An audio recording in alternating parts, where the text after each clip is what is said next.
Setelah Kinmu membantai para praktisi dengan cermin nenek Si dan lukanya juga sembuh, ia pun memutuskan keluar dari desa sambil membawa hadiah untuk kera iblis.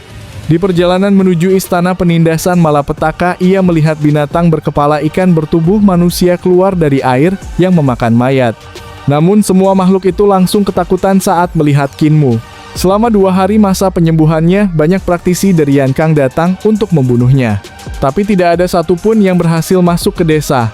Semua mati karena benda-benda biasa di desa, seperti penggaruk, kuali air, dan yang lainnya, bahkan wastafel yang dipakai naga kilin sebagai mangkuk nasi, sebenarnya adalah benda berbahaya yang bisa membunuh kultivator. Kinmu juga tahu kalau Long Jiaonan mengawasinya dengan ularnya dari luar desa, karena kehancuran sekte penunggang naga membuatnya menyimpan kebencian mendalam. Karena itu, Kinmu sengaja keluar desa untuk memancingnya.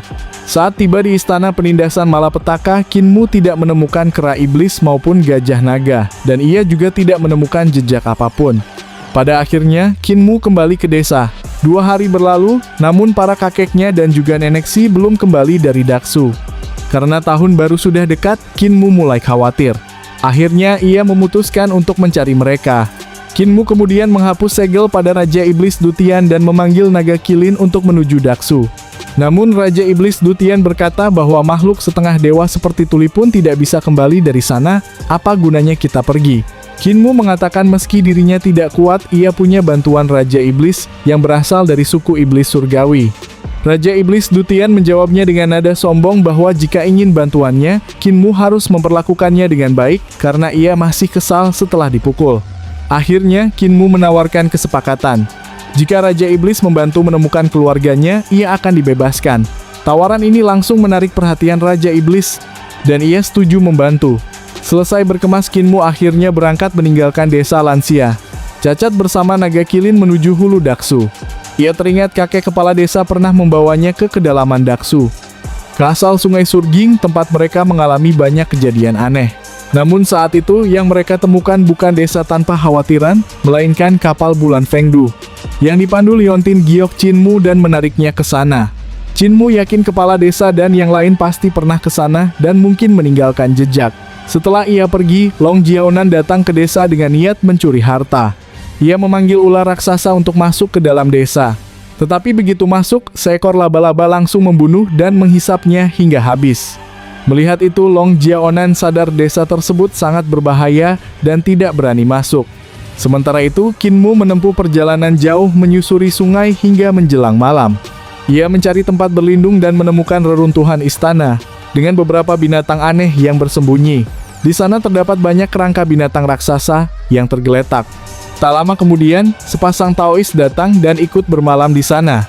Saat melihat Kinmu, mereka tampak terkejut. Mereka menyalakan api dan memasak makanan mereka sendiri. Kinmu juga melakukan hal yang sama. Namun saat Taois itu menulis kata-kata di tanah, tiba-tiba tanah mulai bergetar dan suara-suara aneh terdengar dari kegelapan. Kerangka-kerangka raksasa itu bangkit dan berubah menjadi dewa binatang. Mereka keluar dari reruntuhan dan bertarung melawan makhluk gelap sepanjang malam. Para Taois dan Raja Iblis Dutian terkejut melihatnya. Tetapi Kinmu tetap tenang dan bahkan kembali tidur. Ia juga tahu bahwa salah satu Taois itu sebenarnya adalah Long Jiaonan yang menyamar. Saat pagi tiba, semua kembali normal. Kinmu melanjutkan perjalanan, sementara Taois itu diam-diam mengikutinya. Kinmu akhirnya bertanya, ada yang bisa saya bantu? Mereka menjawab kalau hanya kebetulan searah. Kinmu tidak mempermasalahkan dan melanjutkan perjalanan. Menjelang senja, mereka tiba di ujung sungai Surging, di sebuah desa kumuh yang aneh. Ketika malam tiba, suhu tiba-tiba menjadi sangat dingin. Sebuah perahu kecil datang dari kegelapan dengan seorang penatua yang melipat manusia kertas, kuda kertas, dan perahu kertas. Saat ia tiba, semua orang merasa jiwa mereka membeku.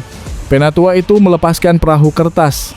Salah satu Taois bahkan menyadari jiwanya keluar dari tubuh dan berada di atas perahu tersebut, sementara tubuhnya masih tertinggal di desa. Sementara itu, Kinmu menggunakan teknik penguasa Saturnus dan memanggil gerbang surga di belakangnya. Lalu berbicara dengan pria tua itu menggunakan bahasa Yodo. Ia kemudian menunjukkan potret para tetua desa dan bertanya, apakah pria tua itu pernah melihat mereka? Panatua itu mengatakan bahwa para tetua desa memang pernah lewat dan menanyakan arah. Namun para Daois ketakutan karena mereka juga tidak mampu melihat wajahnya. meski menggunakan berbagai teknik penglihatan mata ketiganya. Membuat mereka sadar sosok itu bukan makhluk hidup, melainkan berasal dari dunia kematian. Bahkan Raja Iblis Dutian pun ketakutan. Penatua itu adalah utusan kematian dari Yodu yang bertugas mengurus jiwa-jiwa. Setiap dunia punya utusan seperti ini, dengan tugas berbeda, ada yang menuntun jiwa, membawa orang mati, atau menangkap praktisi kuat yang lolos dari kematian. Dulu, dunia Dutian pernah mengalami perang besar hingga hampir hancur. Banyak jiwa berkeliaran, dan para utusan kematian datang untuk membawa mereka pergi. Saat itu, Raja Iblis Dutian mencoba melawan mereka, tetapi kalah dan hampir kehilangan jiwanya. Karena pengalaman itu, sampai sekarang ia masih takut pada utusan kematian dan tidak berani bertindak sembarangan. Kinmu tetap tenang dan bertanya kemana para tetua pergi. Penatua itu hanya menunjuk ke arah kegelapan dan mengatakan bahwa mereka menuju desa Riang, tetapi kemungkinan besar mereka tidak akan pernah menemukannya dan justru akan terjebak, menunggu dijemput utusan kematian. Tak lama kemudian, suasana semakin mencekam. Dari sungai, muncul jiwa orang-orang naik ke perahu kertas dan dibawa pergi ke dalam kegelapan. Pada saat itu, para Taois menyadari bahwa rekan mereka telah kehilangan jiwa dan sudah berada di perahu. Seorang Taois tua memperingatkan semua orang untuk tidak menatap utusan maut itu, karena jiwa mereka bisa diambil. Long Jiaunan dan seorang Taois muda lainnya segera menundukkan kepala, tak berani lagi menatap penatua itu. Sementara itu Qinmu tahu arah yang ditunjukkan penatua itu menuju dunia orang mati. Tempat Feng Du berada. Ia teringat saat bersama kepala desa pernah masuk ke sana. Mereka hampir tak bisa kembali hidup-hidup, karena tempat itu bukan desa Riang. Qinmu kembali bertanya tentang lokasi desa Riang, tetapi penatua itu tetap hanya menunjuk ke arah kegelapan. Karena tidak mendapat jawaban lain, Qinmu hanya bisa diam. Setelah beberapa waktu, tidak ada lagi jiwa yang muncul dari sungai, dan penatua itu akhirnya pergi bersama perahunya, menghilang ke dalam kegelapan. Suasana desa kembali normal. Kini hanya tersisa 3 Taois di desa bersama Qinmu, Raja Iblis Dutian, dan Naga Kilin. Qinmu kemudian bertanya asal mereka, dan Taois tua menjelaskan bahwa mereka berasal dari sekte penangkap binatang surgawi. Ia adalah Ciyun bersama muridnya Xiaoyun, sementara 2 murid lain telah tewas diambil utusan kematian. Qinmu mengenali nama sekte itu dan guru mereka Luo Xinghe telah mati dibunuh guru negara saat di kota Daxiang. Sementara itu malam di Daksu terasa sangat tidak tenang. Salju mulai turun hingga semakin deras, suasana jadi tegang. 2 Taois, Long Jiaunan dan Qinmu. Mereka semua siap bertindak kapan saja. Sementara itu Raja Iblis Dutian merasa ada yang aneh, tapi Naga Kilin malah santai dan tidur lagi. Tiba-tiba suara lantunan Buddha terdengar dari kegelapan. Semua langsung waspada. Cahaya muncul, lalu seorang biksu dengan telinga besar dan wajah lebar masuk ke desa. Ia melihat sekeliling, lalu menyatukan kedua telapak tangannya dan berkata, "Maaf mengganggu." Qinmu tidak berani meremehkannya dan mengatakan kalau mereka adalah tamu dan itu tidak mengganggu sementara itu.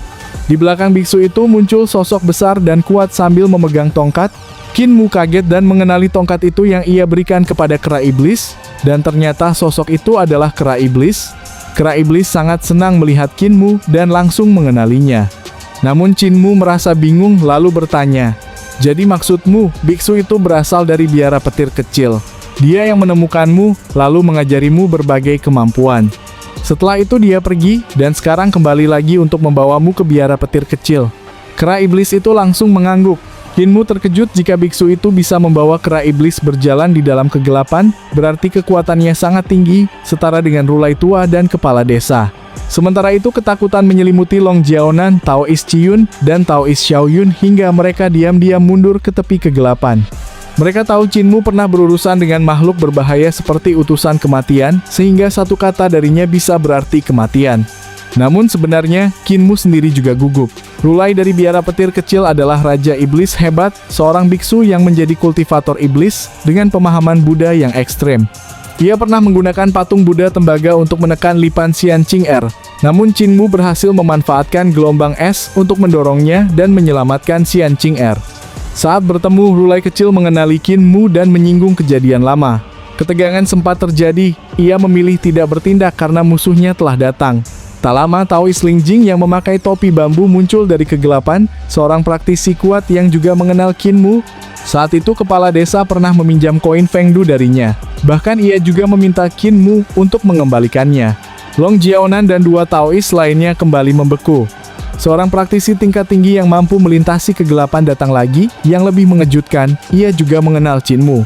Rulai kecil dan Taois Ling Jing kemudian pergi ke kegelapan untuk bertarung, meninggalkan desa dalam keheningan mencekam. Saat pertempuran mereka di kejauhan mengubah salju menjadi hujan, suasana tetap tegang di desa.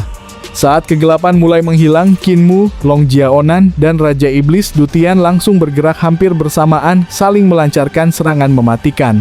Naga Kilin mengamuk mengungkapkan wujud aslinya dengan api berkobar dan menghancurkan ular merah dengan cakarnya. Qinmu menyerbu Taois Qiyun, sementara serangan pedang Qiyun ditahan oleh Raja Iblis Dutian. Kera iblis menghantam kepala Qiyun dengan tongkatnya.